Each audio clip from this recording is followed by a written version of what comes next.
Hello everyone, this doctor Anurag Baghel and welcome to your favourite channel Sankalp Bharat. 10 minute में biomolecule को final revision देते हैं। जो इंपॉर्टेंट टॉपिक्स यहां से पूछे जा सकते हैं वही क्वेश्चन आपको याद करना है। चलिए समझिएगा, बायोमॉलिक्यूल्स के बारे में अपन देखते हैं। तो बायोमॉलिक्यूल्स में सबसे इंपॉर्टेंट है कार्बोहाइड्रेट। इसमें इंपॉर्टेंट बात ये ऑप्टिकली एक्टिव होते हैं, पॉलीहाइड्रोक्सी एल्डिहाइड होते हैं या पॉलीहाइड्रोक्सी कीटोन होते हैं। ठीक है सर, इनका जनरल फॉर्मूला CxH2O अपने को देखने मिलेगा। कार्बोहाइड्रेट को अगर मैं क्लासीफाई करूं तो याद रखना, जो स्वाद में मीठे होते हैं उनको शुगर कहते हैं।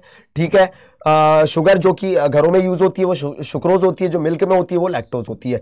कार्बोहाइड्रेट का एक और नाम सैकेराइड भी है। ठीक है सर, यहां पे कोई इंपॉर्टेंट क्वेश्चन नहीं उठेगा। अब सर कार्बोहाइड्रेट को हाइड्रोलिसिस के बेसिस पे हम मोनोसैकेराइड में अगर पहले क्लासिफाई करें तो मोनोसैकेराइड का फर्दर कैन नॉट हाइड्रोलाइज। जैसे ग्लूकोज और फ्रक्टोज 6 कार्बन वाले, राइबोस और डीऑक्सीराइबोस 5 कार्बन वाली है। ठीक है, और नेचर में करीब 20 मोनोसैकेराइड हमको पता है। ठीक है, अगला क्वेश्चन सर, ऑलिगोसैकेराइड। ऑलिगो मतलब 2 से 10 यूनिट में टूटेंगे। चलिए कोई दिक्कत नहीं है। अब सर फॉर एग्जांपल अगर सुक्रोज का हाइड्रोलिसिस करेंगे तो ग्लूकोज और फ्रक्टोज की 2 यूनिट मिलती है, माल्टोस में ग्लूकोज की 2 यूनिट और लैक्टोज में ग्लूकोज और गैलेक्टोज की 2 यूनिट। ठीक है, और जो 2 यूनिट में टूटता है उनको डाइसैकेराइड कहते हैं। उनको क्या कहते हैं? डाइसैकेराइड। मोनोसैकेराइड का हाइड्रोलिसिस नहीं हो रहा था। आगे बढ़ते हैं, बात करते हैं पॉलीसैकेराइड। पॉलीसैकेराइड मतलब बहुत सारे यूनिट में टूटेंगे, करीब 300 से लेकर 1000 तक या 3000 तक यूनिट में टूटेंगे। हमारे नेचर में स्टार्च हो गया, सेल्यूलोज हो गया और ग्लाइकोजन हो गया, ये पॉलीसैकेराइड होते हैं। चलिए अगली बात करता हूं शुगर एंड नॉन शुगर। जो स्वाद में मीठे होते हैं उन्हें कहते हैं शुगर, जो मीठे नहीं होते हो नॉन शुगर। चलो अगली बात करते हैं रिड्यूसिंग शुगर और नॉन रिड्यूसिंग। हमेशा याद रखना कि ये क्वेश्चन पूछा जाता है, नॉन रिड्यूसिंग शुगर कौन है?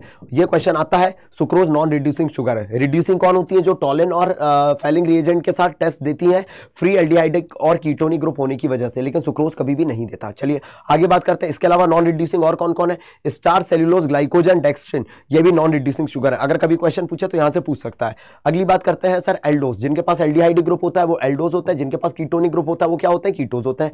ठीक है, बोलो क्लियर है? यस सर क्लियर है। अगली बात सर ग्लूकोज के बारे में बात करें तो ये कभी नहीं पूछेगा। चलिए ग्लूकोज में हमको फॉर्मेशन कैसे कर सकते हैं? सुक्रोज का हाइड्रोलिसिस कर दो या स्टार्च का हाइड्रोलिसिस कर दो, आपको क्या मिलेगा? ग्लूकोज मिलेगा। ग्लूकोज के स्ट्रक्चर के बारे में बात करें तो याद रखना, अगर ग्लूकोज रेड फास्फोरस और HI के साथ रिएक्शन करता है, बोलो किसके साथ रिएक्शन करता है? रेड फास्फोरस और HI के साथ रिएक्शन करता है तो ग्लूकोज क्या बनाता है? एन-हेक्सेन बनाता है। ये क्वेश्चन पूछा जाएगा। HCN के साथ रिएक्शन करेगा तो मेरे बच्चे क्या बनाएगा? साइनोहाइड्रिन बनाएगा। ये क्वेश्चन पूछा जाता है। अब अगर मैं बात करूंगा, ग्लूकोज पे 6 कार्बन होते हैं। ये कौन प्रूव करता है? 6 कार्बन अटैच है, ये HI के साथ रिएक्शन होने पे पता चलता है। ग्लूकोज पे एल्डिहाइडिक ग्रुप है, ये कौन बताता है? HCN के साथ और NH2OH के साथ रिएक्शन होने पे हमको पता चलता है ग्लूकोज पे एल्डिहाइडिक ग्रुप है। चलो सर, इसके अलावा अगर ये ब्रोमीन वाटर के साथ रिएक्शन करेगा तो ये हमको बताता है एल्डिहाइडिक ग्रुप है, क्योंकि अगर ग्लूकोज ने, मान लो ये ग्लूकोज है मेरा, नीचे लिखा रहता है CH2OH, ऊपर लिखा रहता है CHOH होल 4 और ऊपर लिखा रहता है CHO। ब्रोमीन वाटर जो होता है माइल्ड ऑक्सीडाइजिंग एजेंट है। बोलो कैसा ऑक्सीडाइजिंग एजेंट है? माइल्ड ऑक्सीडाइजिंग एजेंट है। इसको कन्वर्ट कर देता है किसमें? ग्लूकोनिक एसिड में कन्वर्ट कर देता है। बोलो किसमें कन्वर्ट कर देता है? ग्लूकोनिक एसिड में कन्वर्ट कर देता है। ग्लूकोनिक एसिड में कन्वर्ट कर देता है।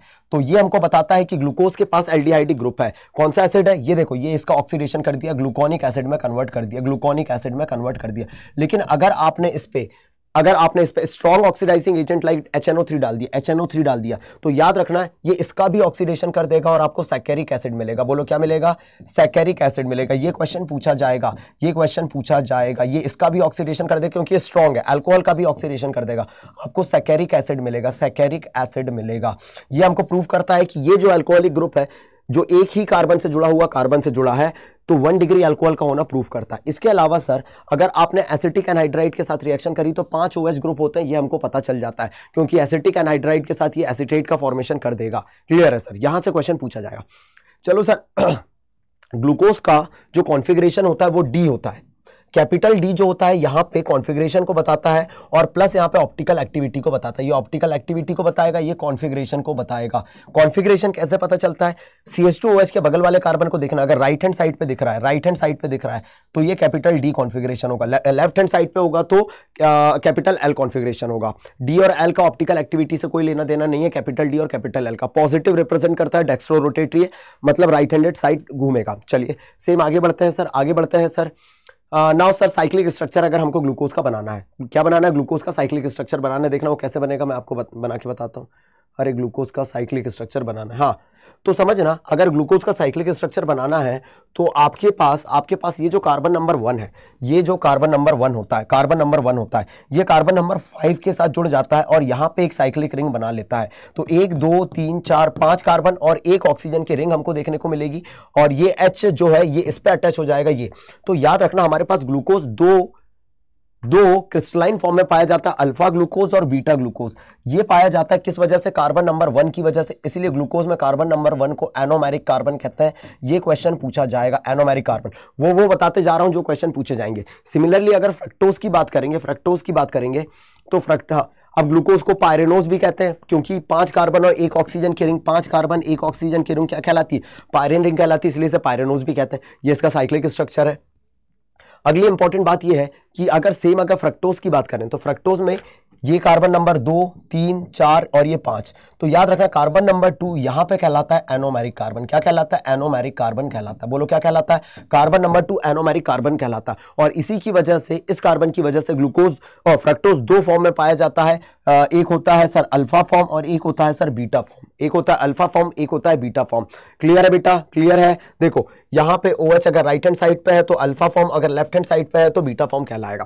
क्लियर हो गया? चलिए सर अब इसमें जो रिंग दिखेगी आपको 4 कार्बन 1 ऑक्सीजन की रिंग दिखेगी, इसे फ्यूरेन रिंग कहते हैं, इसलिए इसे फ्यूरेनोज भी नाम दिया जाता है। अगली बात करता हूं मैं डाइसैकेराइड। याद रखना सुक्रोज नॉन रिड्यूसिंग शुगर होती है और इसमें कौन सी लिंकेज पाई जाती है मेरे बच्चे? नॉन रिड्यूसिंग क्यों है? क्योंकि इसमें कोई भी फ्री एल्डिहाइड या कीटोनिक ग्रुप नहीं है। याद रखना सुक्रोज के हाइड्रोलिसिस पे अल्फा डी प्लस ग्लूकोज मिलता है और बीटा डी प्लस फ्रक्टोज देखने को मिलता है, और इसमें कौन सी लिंकेज पाई जाती है? Alpha beta 1 2। ये क्वेश्चन पूछा जाएगा, ग्लाइकोसिडिक लिंकेज, ये क्वेश्चन पूछा जाएगा। अल्फा बीटा 1 2 ग्लाइकोसिडिक लिंकेज पाई जाती है। ये टूट के अल्फा डी ग्लूकोज और बीटा डी ग्लूकोज की 2 यूनिट देता है। चलिए अगली बात करता हूं। अगर माल्टोज की बात करेंगे तो अल्फा डी ग्लूकोज और अल्फा डी ग्लूकोज की 2 यूनिट देता है और इसमें कौन सी लिंकेज पाई जाती है? अल्फा 1 4 ग्लाइकोसिडिक लिंकेज पाई जाती है। चलिए सर अब अगली बात करते हैं माल्टोज के अलावा लैक्टोज की बात करें तो ये बीटा डी ग्लूकोज और बीटा डी गैलेक्टोज देता है। तो इसमें कौन सी लिंकेज पाई जाती है? इसका कार्बन नंबर 1, इसका कार्बन नंबर 4 पार्टिसिपेट करता है। बीटा 1 4 ग्लाइकोसिडिक लिंकेज पाई जाती है।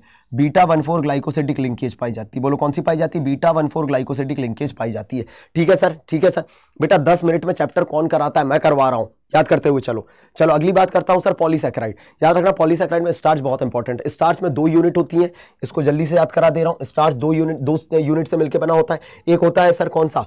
एक होता है अमाइलोज, एक होता है अमाइलोपैक्टिन।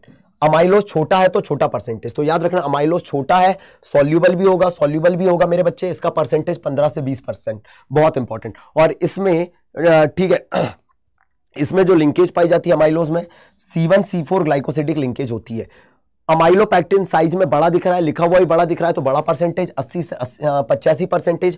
और ये कैसा होता है? इनसॉल्युबल है, बड़ा है तो इनसॉल्युबल होगा। ठीक है, इसमें C1C4 और C1C6 ग्लाइकोसिडिक लिंकेज पाई जाती है। कार्बन नंबर 1 और 4 के बीच में और 1 और 6 के बीच में दोनों लिंकेज इसमें पाई जाएगी। ये ब्रांच होता है, ये अनब्रांच होता है। ये कैसा होता है? अनब्रांच होता है। तो ये कैसा होता है? ब्रांच पाया जाता है। बोलो कैसा पाया जाता है? ब्रांचिंग इसमें पाई जाती है। ये क्वेश्चन यहां से उठेगा, चलिए अगली बात करते हैं सेल्यूलोज। ये बीटा ग्लूकोज का पॉलीमर होता है, ये क्वेश्चन पूछा जाएगा। ग्लाइकोजन, याद रखना ग्लाइकोजन को हम क्या कहते हैं मेरे बच्चे? एनिमल स्टार्च भी कहते हैं। बोलो क्या कहते हैं? एनिमल स्टार्च भी कहते हैं। इसका स्ट्रक्चर अमाइलोपैक्टिन जैसा होता है, बस इसमें हाईली ब्रांच होता है। ये कैसा होता है? हाईली ब्रांच होता है। बोलो कैसा होता है? हाईली ब्रांच अपने को देखने को मिलेगा। चलिए ग्लाइकोजन के बाद अपनी कहानी आती है, बोलो अपनी कहानी आती है किस पे? Amino acid. अमीनो एसिड याद रखना मेरे बच्चे, ठीक है, सारे अमीनो एसिड हमारे नेचर में 20 अमीनो एसिड पाए जाते हैं। अमीनो एसिड सारे ऑप्टिकली एक्टिव होते हैं एक्सेप्ट ग्लाइसिन। ये क्वेश्चन पूछा जाता है, सारे अमीनो एसिड ऑप्टिकली एक्टिव होते हैं। ग्लाइसिन अमीनो एसिड का ये स्ट्रक्चर देखना क्या होता है? ये C, ये H, ये R, ये COOH और ये NH2 होता है। लेकिन ग्लाइसिन में R की जगह H अपने को देखने मिलता है। ये अकेला ऑप्टिकली इनएक्टिव देखने को मिलेगा। चलो इसमें और कोई क्वेश्चन पूछा जा सकता है क्या? नहीं। चलो और कोई क्वेश्चन पूछ सकते हैं क्या? नहीं, यहां से भी कोई क्वेश्चन नहीं पूछा जा सकता। चलिए हाँ, ट्रिप्टोफैन एरोमेटिक नेचर का होता है, ये कई बार पूछा जा सकता है। बेसिक अमीनो एसिड कौन कौन से होते हैं? तो याद रख लेना बेसिक अमीनो एसिड होते हैं हाल, हिस्टिडीन, आर्जिनिन और लाइसिन। हिस्टिडीन, आर्जिनिन और लाइसिन ये बेसिक अमीनो एसिड होता है, ये क्वेश्चन पूछा जा सकता है। इसके अलावा सर हाँ, ऐसे अमीनो एसिड जो हमारी बॉडी सिंथेसाइज कर सके वो होते हैं नॉन असेंशियल, और जिनको सिंथेसाइज नहीं कर सकते, लेने की जरूरत पड़ती है, वो डाइटरी एसेंशियल होते हैं, उन्हें असेंशियल अमीनो एसिड कहते हैं। तो एक और याद रख लेना, अमीनो एसिड असेंशियल कौन से होते हैं, जिनको बाहर से लेना पड़े, नॉन असेंशियल कौन होते हैं, जिनको हमारी बॉडी सिंथेसाइज कर सके। इस तरीके से हमने कार्बोहाइड्रेट और प्रोटीन जो कि दो इंपॉर्टेंट है उनको याद कर लिया बेटा। ऑल द बेस्ट, एकदम एग्जाम में रॉक करके आ जाओ।